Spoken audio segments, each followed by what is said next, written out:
This is how I disappear. A Death Note Podfic written by TzviaAriella. It's the last chapter, chapter 7, The Aftermath. Startling reports and video out of Tokyo detention house this evening, where an international tribunal claims the elusive killer behind the recent Kira murder spree was put to death early this afternoon. Representatives have named the man as 19-year-old Light Yagami, a native of Al stared down at his glass, watching the liquor swirl and billow as he stirred. It had been Wateri's idea to go out for drinks, though none of them had protested. 5 hours later, they were still perched atop their bar stools, bound in place by inertia and a shared, silent guilt. This was a very delicate case, and we have every possible confidence in the outcome. The Japanese tribunal representative stood at the entrance to the prison, his face mobbed with microphones and strobed by flash photography. Today I saw justice done. I hope this news brings some measure of comfort and vindication to the families of the dead and reassures the public. Change the channel, Aizawa ordered the bartender. Yes, sir. Any preferences? Anything but the news. The bartender bobbed her head politely and scampered off to adjust the television. She was a petite young thing, wide-eyed and pretty, reminding Elle vaguely and uncomfortably of Misa Amane. She'll be getting the news now, wherever she is. They all will. His friends, his classmates, his supporters. Light Yagami had outlived himself in the assumptions of those who knew him. But that short life, too, was at an end. Light was Kira, and Kira was dead. Soon the whole world would know. I hope the chief's not caught up in this mess, said Mogi quietly. Last thing his family needs right now. Watri shook his head. They agreed to hold off on the announcement until after the autopsy and transfer of the body were complete. I assure you the Yagmis aren't there. Some difference that makes, said Aizawa. Probably another crowd crammed at their house already. They aren't home either, said Wateri. Chief Yagami made arrangements. They'll be staying with family elsewhere until the frenzy dies down. That might take years. It might. Vultures. Aizawa spat the word like poison, color rising in his face. They could have waited until he was in the ground, at least. They could have given the chief that much. Patri said nothing, his face grim and lined, quite unlike the affable butler he pretended to be. He looks like a soldier now. The way he holds himself, and his voice sounds different too. Does he even know he's doing it, I wonder? Either way, Elle found it disquieting. An open window into a room he'd always known existed, but had never presumed to peek inside. Looking around, he took in the other men too. The way Aizawa hunched over his drink, Mogi's aloof silence, the clutter of beer cans beside where Matsuda now rested his head in his arms. Congratulations, Light. If you want them to suffer, you win. He promised Light he'd figure something out. Elle said, lacking much conviction. A private funeral, probably. Worst comes to worst. They can cremate him now and save the inurement for later. Shuddering, Matsuda peeked drunkenly over the cradle of his arms. But we'll get to go, right? The chief will tell us. Aizawa snorted. Don't be stupid. We're the last people the chief wants to talk to right now. But we shot his son, Matsu, said Mogi. I said I was right. Leave the funeral or the family. Matsuda wilted. He asked us to. I know. He knows. Mogi's voice was gentle. Give him some time to grieve. He'll come to us when he's ready. A hush settled over them all, leaden and stifling. Elle shifted uncomfortably atop his seat. With any luck, they're at our apartment now, safe from the walls for a few more hours. With any luck. Cruel joke. If they were an unluckier family than the Yagamis in Japan just then, Elle didn't care to think of it. Don't imagine Soichiro seeing what's become of his pride, of Sachiko bathing her good boy for the last time. Don't imagine the hell their lives will be now, the hell their brilliant son left them. Don't. But try as he might, Elle could not think of anything else. That song, said Watari. At the end, I know I've heard it before, but Torianse, I said I looked uncomfortable. It's a children's game. Two kids hold hands and everybody else goes under their arms until the music stops. Whoever's underneath at the end of the song is trapped. He probably used to play it at school. Or with his family. Matsuda put in quietly, his speech slurred, raising his tear-stained face from the bar. He gave them a stricken look. He said he forgave us. Yeah, well, Aizawa raised his beer to his lips again, but Matsuda wasn't finished. He forgave us everything that happened, and he was worried about us. Would you have done that if it was you? Would you have even thought of it? The speech was scripted, Matsuda, Mogi said. They couldn't risk letting him talk freely. It was probably all written out in the notebook beforehand. No, it wasn't. Al's drink was sweet, but it couldn't wash the sour taste from his mouth. The bit where he forgot a word was written, and he couldn't talk about the details of his crimes. The rest was all him. He took another hasty sip, avoiding Matsuda's eyes. Aizawa snorted. Talk about arrogance, he said. He should have been asking our forgiveness, not the other way around. Perhaps, said Watari, though of all his sins, that's hardly the one I'd hold a grudge over. Matsuda shook his head groggily. But why? Why would he do that? Because he wanted to, I suppose, said Elle. No point in asking him now. It doesn't make any sense. Magi put a hand on Matsuda's shoulder. I know. They all fell silent again, nursing their drinks. A familiar voice issued from the television, shaky but calm. My name is Light Yagami. I'm 19 years old. Matsuda paled. Aizawa slammed his beer down on the bar hard enough to make the bartender jump. I told you to change the goddamn channel, he growled.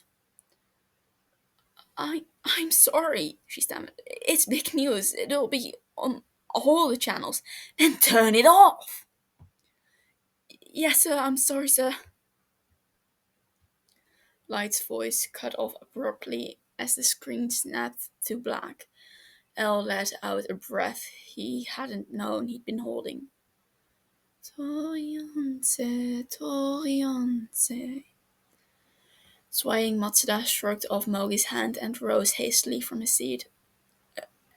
Excuse me. Ashen-faced, he stumbled towards the bathroom, one hand clamped over his mouth. I saw outside. Well, we know he didn't get the blank. Audrey shot him a stern look.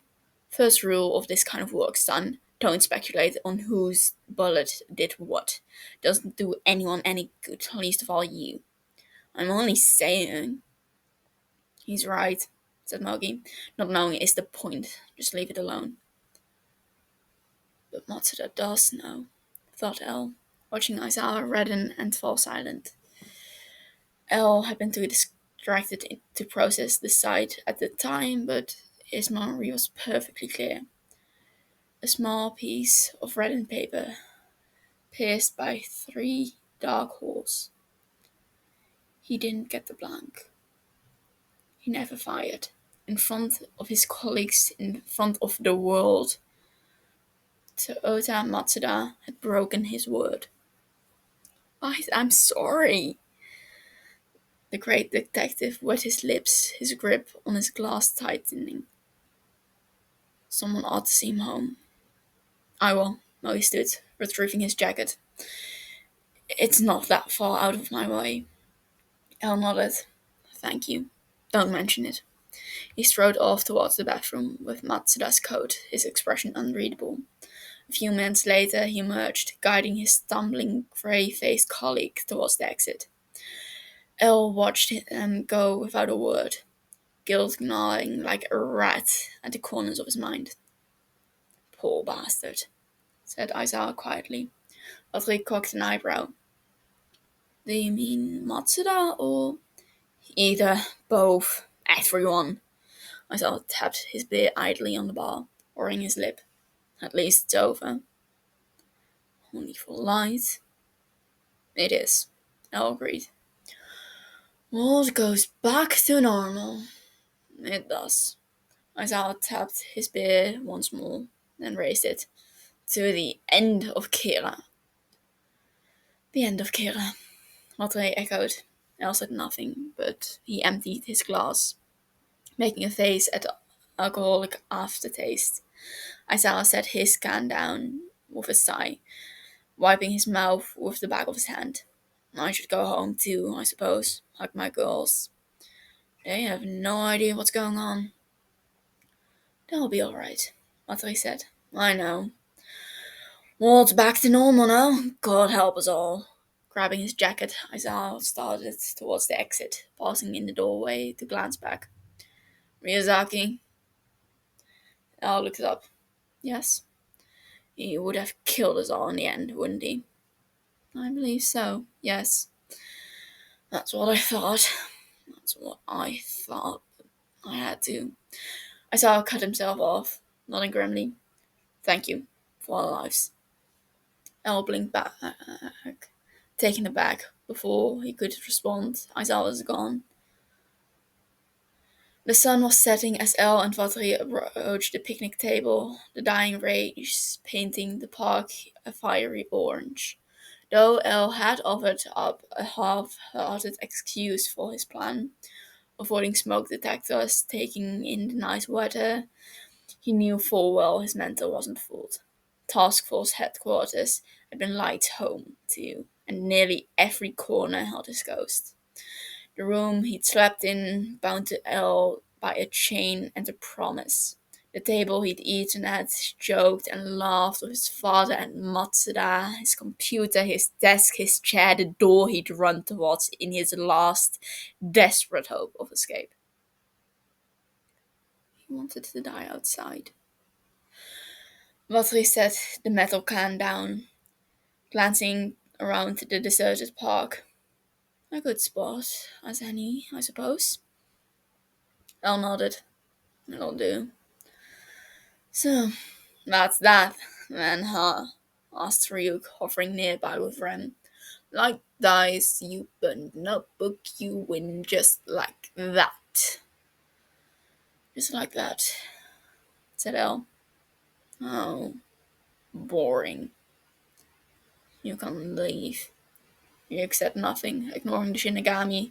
Elle removed the lighter fluid and supplied from the can, frowning at the brown paper wrapper around one of the death notes. I wouldn't take that out if I were you, said Battery. Elle ignored him, pulling the notebook from its wrapper. He stared at it in revolted fascination. Though the pages were dark and wrapped with their owner's blood, the cover showed no sign of damage. Curious, he tried to pry the pages apart, but they stuck fast, tearing as he pulled. Ryuk chuckled quietly, his voice crackling like dry twigs. It'll still work, you know. Pages never run out. Of course it would. Sickened, El glanced up at the Shinigami, keeping his face impassive. You know from experience? Maybe. Ryuk's expression never changed, but El sensed mockery in his answer.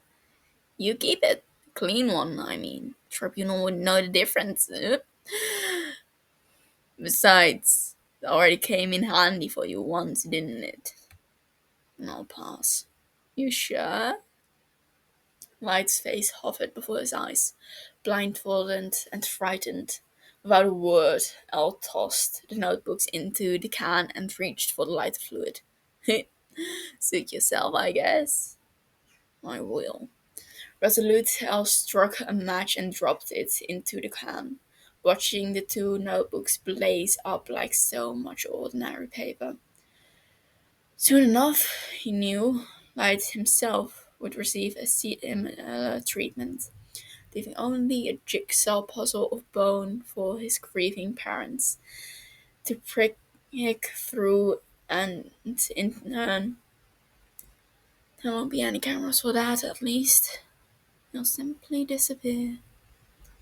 Torianse, Torianse. May I ask you something, Ryuk? He said quietly, his eyes still searching the flames. I don't see why not. Did you feel anything when he dies? There was no response. Frowning, El turned to ask again, but the two Shinigami were gone. Only Watari remained by the table, the firelight dancing across his weathered face. You didn't think he'd really answer that, did you? No harm in asking. I suppose not. The man hesitated, his lips between his teeth. Speaking of which, I asked about what you mentioned to me. His mother's comment.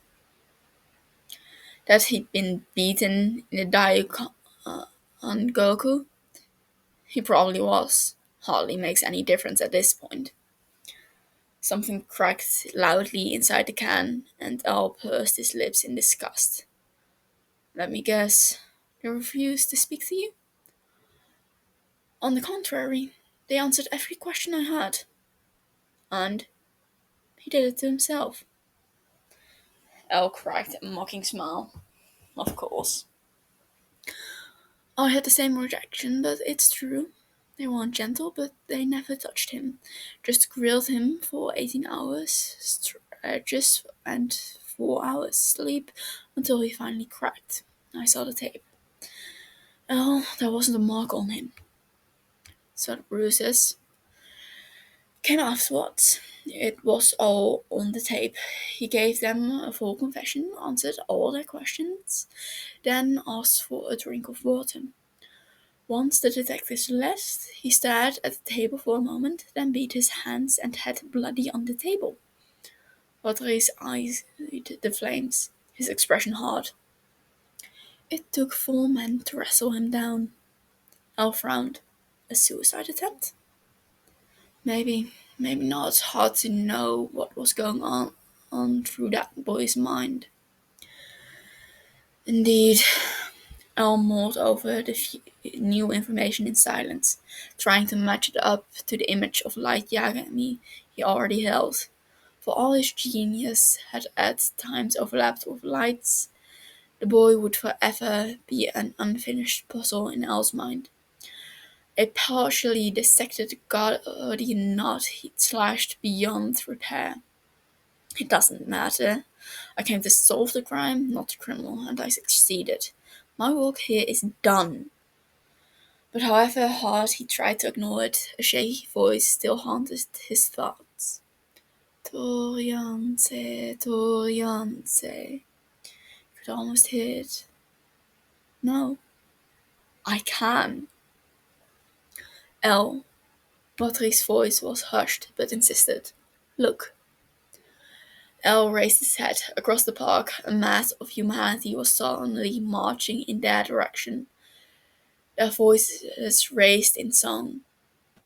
Torianse, Torianse, Kokovadoku no Hosomichicha, Tenjin Sama no Hosomichicha, Sito to Shite Kulanase.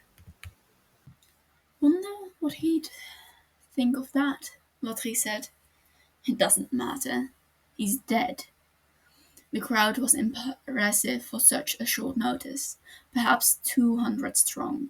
Most were women, to judge by their voices, but Elle heard men as well, and a number of the marchers had children by their sides. Countless candles flickered in the mourners' hands, a moving mass of stars.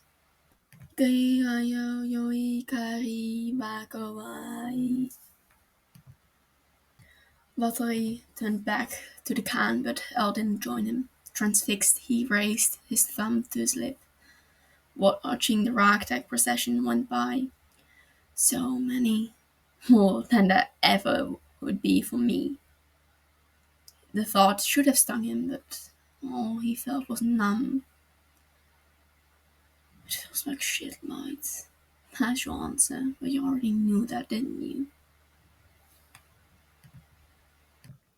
A weeping girl on the edge of the crowd tucked stray hairs behind her ear as she passed him, a flickering candle in her hands.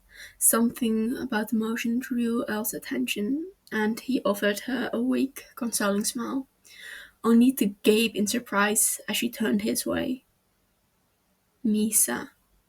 Her hair was short, dark bulb now, her eyes framed by square-cut glasses, but there was no mistaking her face. She stopped cold as she recognized him, eyes widening, and Elle felt his body tense. Lost memories or not, she still knows who I am. If she gives us away to these mourners. Thumb to his mouth, he inclined his head politely to her, but she didn't return the courtesy. Raising her chin in disdain, she began walking again, her face turned pointedly away. Elle breathed. Well, it's done, said Valtteri, dropping the poker and wiping his hands. Are you all right? You look like you've seen a ghost. Perhaps I have. It's nothing, only my thoughts. I understand.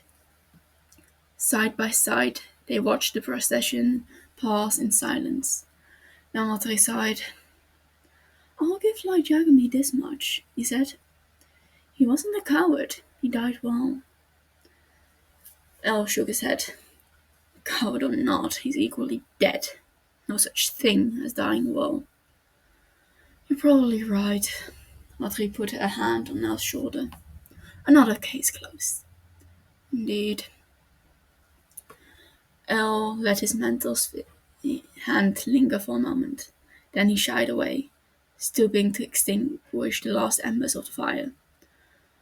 Book us a flight. You can get to London. I've had quite enough for Japan, I think. Would the tribunal want to talk to you before you leave? Undoubtedly. The case is closed. There's nothing to talk about. They may disagree. Then they can take it up with Elle. Without looking, he knew what he had smelled. Understood.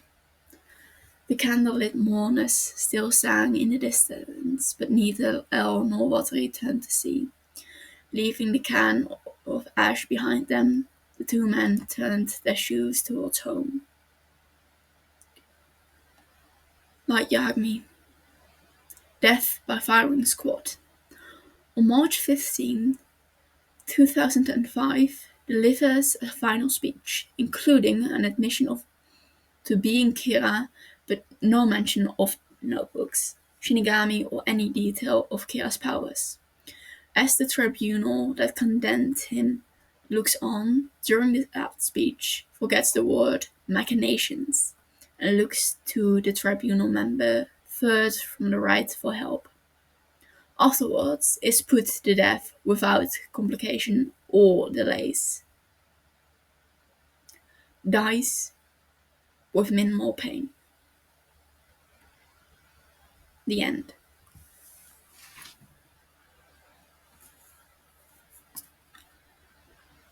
I don't think I did that justice. I mean, it's fine, but well, I don't think I did it justice. I'm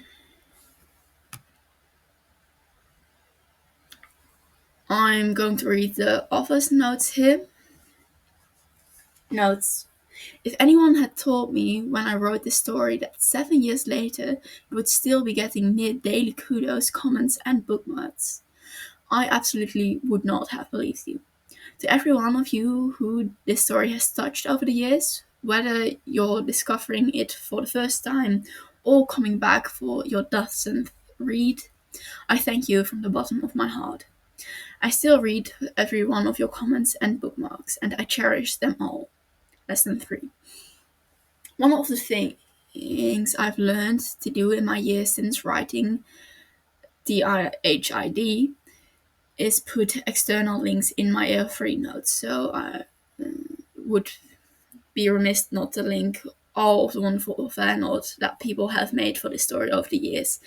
If you know a piece I've missed, or you see this new this is how I disappear art out in the wild, please let me know. It always makes my day, and I'd love to add it to the list. And this is followed by a list of links to fan art. If you want to see them, I recommend checking out the original work. Last of all, you can find a Spotify playlist I made for this fic here. There's a link there. Nearly all the songs on it are the ones I listened to for inspiration while writing This Is How I Disappear, though I've added a few since then that remind me of light, and yes, TzviaAriella is on it. Thank you for reading, or in this case, listening. Thank you for listening. TzviaAriella made a kind of alternate ending story for this fic where Elle gives Light the choice of, hey, do you want to be executed or do you want to be blinded? And well, I think I'm going to do that at some point further.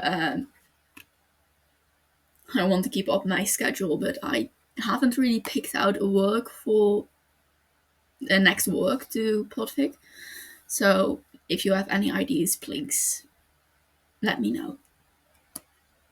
There's a couple of ideas I have, but that would be switching to a new fandom again, which fine, but well, I said I would do multiple Death Note fics, and I have done that. If you owned the 100 subscriber special, which kind of fell into the water, like I only got 2 replies that it was okay to Podfic, and well, that wasn't going to fly. But yeah, I hope you enjoyed this one.